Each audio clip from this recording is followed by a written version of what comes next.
हम बात कर रहे हैं भारत और चीन की, लेकिन इतिहास में इतना पीछे जाने की भी जरूरत नहीं।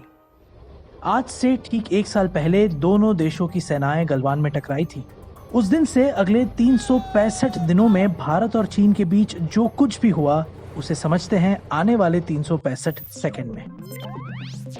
हमारी कहानी दरअसल यहाँ शुरू होती है, जब सीमा पर खतरे के पहले संकेत दिखे। भारत के सेना प्रमुख का कहना था कि इन घटनाओं में कोई आपसी संबंध तो दूर, इनका वैश्विक या स्थानिक मुद्दों के साथ भी कोई नाता नहीं था। लेकिन चीन की सरकार ने भारत के इन कदमों को ट्रेसपास या उल्लंघन करार दिया। भारत ने इससे असहमति दिखाई। हालांकि इसमें कुछ भी नया नहीं था। दोनों देशों के बीच 7 दशकों से सीमा के मुद्दे पर आम राय नहीं बन पाई है, लेकिन दोनों ने बातचीत का रास्ता नहीं छोड़ा और इस बार भी वही हुआ।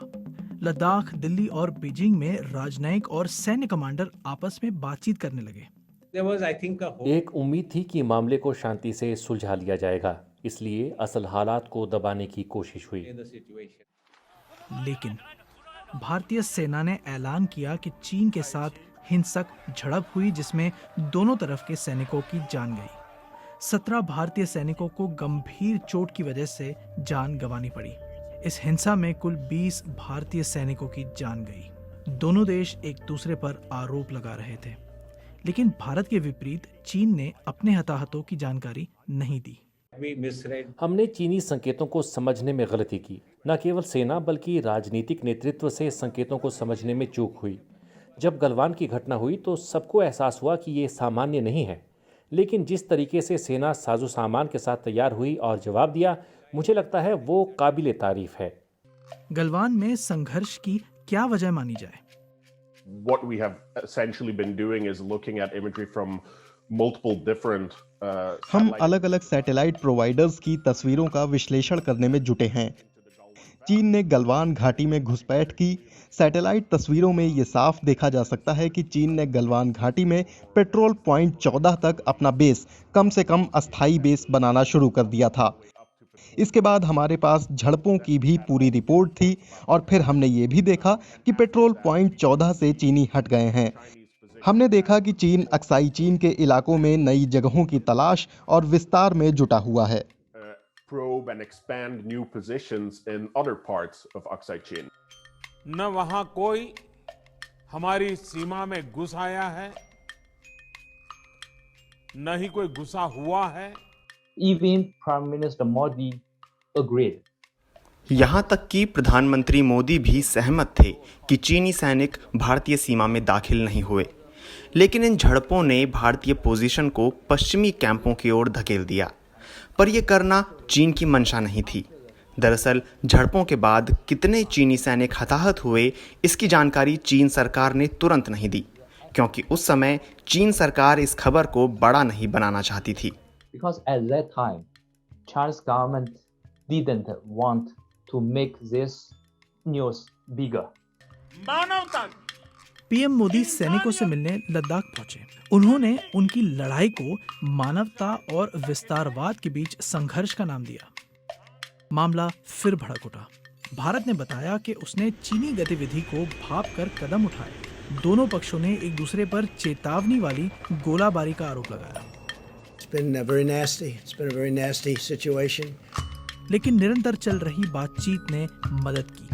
आखिर करीब 10 महीनों बाद पैंगोंग झील से टैंकों और सैनिकों ने पीछे हटना शुरू किया। उसी दौरान एक अप्रत्याशित स्रोत से खबर आई। रूस की सरकारी न्यूज़ एजेंसी तास ने घोषणा की कि अपने हताहतों की जानकारी सार्वजनिक नहीं करने वाले चीन ने 2020 के मई-जून में भारत के साथ हुए संघर्ष में अपने 45 सैनिकों को खोया था। आखिरकार चीन को इस मसले पर अपनी चुप्पी तोड़नी पड़ी। चीन ने माना कि उसने अपने 4 सैनिकों को खोया था। चीन ने ऐलान किया कि भारत के साथ कारोबारी संबंध और मजबूत हुए हैं। ये तब हुआ जब भारत ने कई चीनी ऐप्स पर प्रतिबंध लगा दिया था और चीनी सामान और पैसे के प्रवेश को मुश्किल बना दिया था। कोविड-19 महामारी की दूसरी लहर ने भारत को जरूरी चीजों की आपूर्ति के लिए चीन का रुख करते देखा। चीन ने दावा किया कि अप्रैल और मई के महीने में भारत की तरफ से उसके पास तकरीबन 1 लाख ऑक्सीजन कॉन्सेंट्रेटर्स और वेंटिलेटर्स के ऑर्डर्स मिले थे।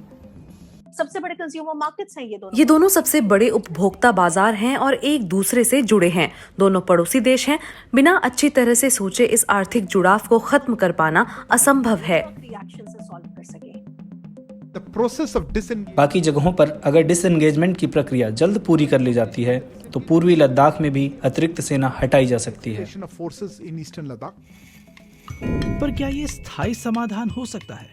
अगर हम सोचें कि हम पूरे LAC के ऊपर लाखों सोल्जर्स लगा देंगे, अगर हम ये सोचते हैं कि वास्तविक नियंत्रण रेखा पर हम लाखों सैनिक तैनात कर सकते हैं तो ये अव्यावहारिक नहीं है। गर्मियां आ गई हैं, दोनों तरफ से सैन्य गतिविधियां और पेट्रोलिंग बढ़ेगी, इंफ्रास्ट्रक्चर विकास का काम होगा।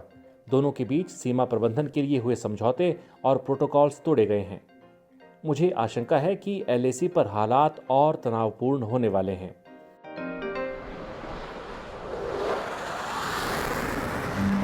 सीमा विवाद को सुलझाने में पीढ़ियां विफल रही हैं, पर क्या भविष्य में उम्मीद की कोई किरण है? देवलन रॉय के साथ जुगल पुरोहित, BBC।